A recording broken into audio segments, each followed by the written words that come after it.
Now have sole possession of the 8th seed in the West. Fox Sports NBA analyst Chris Broussard joining us this morning. I feel like, Chris, I've learned a lot about Dame this week. What have you learned about Damian Lillard?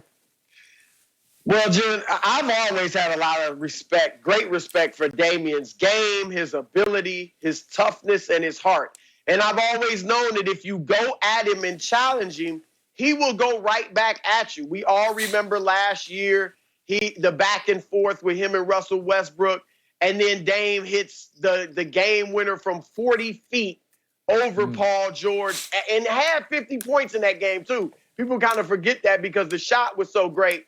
So I'm not surprised at the way he's responded this week, that he responds to Paul George and Patrick Beverley with a 51-point game, that he responds to his controversy with Skip with a 61-point game. I'm not surprised by that, and I'm not surprised he had the ability to do it, because when you really look at it, this season, Damian Lillard has gone to another level. As great as he's been in the past, he's taken it to another level. He averaged a career-high 30 points a game this year, a career-high 8 assists, which is big because he's never even averaged 7 assists in a season. So for him to go to 8 assists a game is huge. Career-high 46% shooting. Career-high 40% from 3. So he is really taking his game to the next level. And I've had to look at it and say, you know what? I've always viewed him as a star, but I've never viewed him as a superstar. And thus, I've never held him to the superstar standard. But it's clear from this week and this season that Damian thinks he's a superstar. He's put up superstar numbers and played at a superstar level and had, some superstar moments, obviously, especially this week. I'm going to start judging him by that level. Okay, so because he's not a superstar, I haven't held him to that highest standard that I hold Steph to and James Harden to. And that superstar level, it's great. It's where I say every year you're going to be all NBA. It's where I say you're on a Hall of Fame track. You're phenomenal. But to get that extra praise, you have to be like an MVP, or you have to lead your team to the championship or very close. Shannon knows this. What they say in church, Shannon? New levels, new devils. And the devils will be, your playoff failures now will be magnified. Mm-hmm. Your playoff failures now, people will really highlight those. And Dame, as clutch as he's been, has had them. Skip is not off. I thought he was off yesterday and messing around with his 61-point game. But Skip is right in that last year, he struggled against Golden State. He averaged 22 points. For him, that's low on 36% shooting. The year before, when they got swept by New Orleans, he averaged 18 points on 36% shooting. And I glossed over it. Well, that's the level he's at. He's going to be here sometime. Sometimes he's not going to have it. But now I'm taking him to the next level, and he's got to deliver to get that extra praise. We all look at James Harden. Oh, he's phenomenal. He's great. He's one of all-time greats. But we always say, yeah, but, right? But can he win?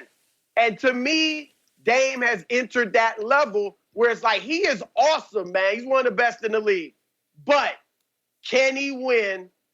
So every year he's got to be either championship or very close for him to get that love, that extra love.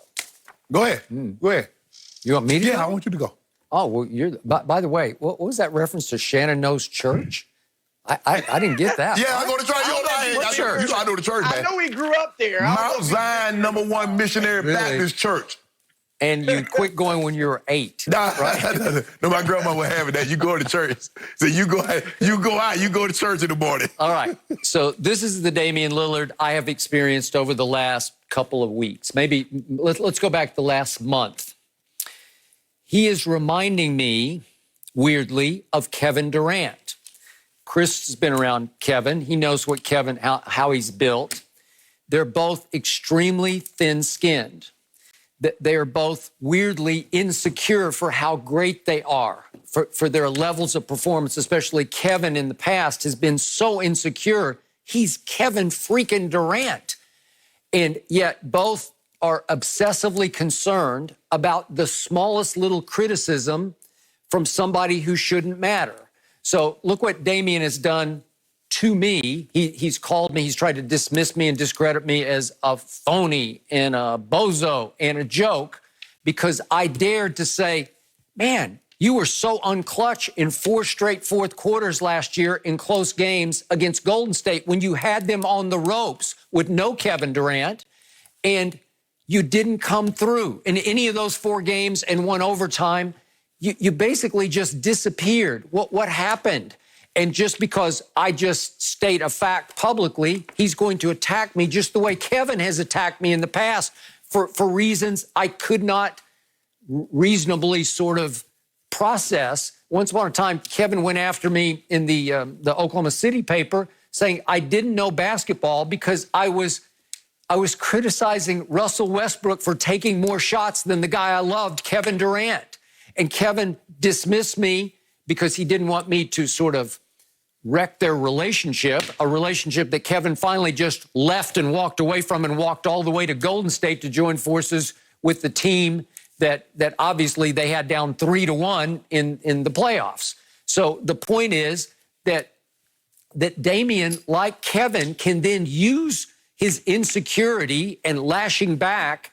He says, oh, I don't even watch Undisputed, yet he seems to know everything I say on Undisputed. But he fueled, maybe you tell him, but it fueled him now the last couple of games to take it up even another level. And I agree, he's had a sensational year. And yet I need to see more. As I keep saying, I didn't see it against Boston in the bubble at the end of the game. And obviously I didn't see it against the Clippers at the end of the game. I didn't see it like you guys saw it at the end of the game the other night because I thought he was shaky and lucky over the last minute and a half of that game. But the point is, what should it matter what I say? Why should he take it so personally? And Kevin does the same thing. Kevin will lash out at the whole media and say, none of y'all know anything about basketball. Really? Well, they just voted you the MVP of the league. Remember that press conference at the All-Star game? What are you doing, Kevin? But Kevin was so fueled that with the weight of the NBA world on his shoulders and getting criticized from all levels and all directions, he goes to the finals the first year with Golden State against LeBron and outplays LeBron in his house twice in a row, 2 straight years. Kevin Durant used it to become finals MVP. Man, well, how can you be so thin-skinned and then nothing seems to bother you once the lights are the brightest? And again, maybe Damian will show us this year, maybe against your Lakers, that he will use all this negativity as fuel to take it even a higher level. Chris, you see what Skip's trying to do? Well, the criticism. It's not the smallest criticism. It's the smallest unfair criticism that the players have a problem with Skip Bayless. You find fault. The guy missed 1 shot. He dropped 61. And you're going to talk about a shot that he missed. Not the 18 shots that he made. Not the 18 or 18 that he goes from the line. You're going to talk. You won't mention that he has 2 series game-clinching shots against the Rockets, against OKC. He sent Memphis packing. But you don't mention that. You talk about we were just talking about the game the other night, and you called it a virtuoso. Yes! And he missed 2 shots. He back-ironed a 3 so hard that it went 2 backboards high and did something that's a 1,000,000,000 shot. It fell through the hoop. Anthony, did you pull those for me? Is that it? You got to. This one, hey, Chris, I don't normally do this. This is why I would have been a great lawyer. Watch this right here. Great lawyer. You lost every case on this show. That's the same type of shot. What happened? How did that ball go? Yep. And it hit the front rim, hit the backboard. Look at this one. That had never happened before. Okay. Well, I'm just saying, is it not a 1,000,000,000 shot? Well, I guess it's 3,000,000,000 to 1 because we missed all 3 of those. Right. So somebody sent you that on Twitter? No. Yeah. No, I had to go snooping. I had to go looking. I had to go snooping, Skip. I had to go snooping. Me and my, like you said, I got me a researcher and a producer. Steve Owens, he didn't win the Heisman for nothing. I ask you again, did Damian aim at the back iron? Was that his goal was to hit the back iron and bounce it 2 backboards high and down through the hoop? Is that what KD did? Did KD aim at the back iron? When? Just then. That was KD shot that one. Yeah. That was KD. Was that to tie the game that you had to win to get into the playoffs? Well, seriously. No, seriously. That's to tie the game, and he tied it. Then he comes down with a money shot, a Dame Dollar money shot that's going to at least clinch overtime, and he missed it. I'm sorry he did. And then he goes down and loses his man who makes what's going to be the game-winning shot potentially, and he gets let off the hook by a completely unnecessary offensive foul by Trey Burke, who veers over to him and knocks him down. And he makes amends for it. Yeah, and Chris had the audacity to say he took the charge. He didn't take the charge. He was like lost. What are you talking How about? this? He's reminding. That was a shaky close. For me, Chris, he's reminding everybody how special he is because it's the bubble, because Portland play a lot of their games late. They play in teams that if you're not really interested in that team, you're not going to pay attention to Portland playing Brooklyn or Portland playing some of these other teams. But because it's the bubble and we've been without basketball for so long, you're getting an opportunity to see just how special this young man is. He goes 51, 61, and since those 2 missed free throws, he's 33 or 34 from the free throw line. That's 97%. Is that good, Skip?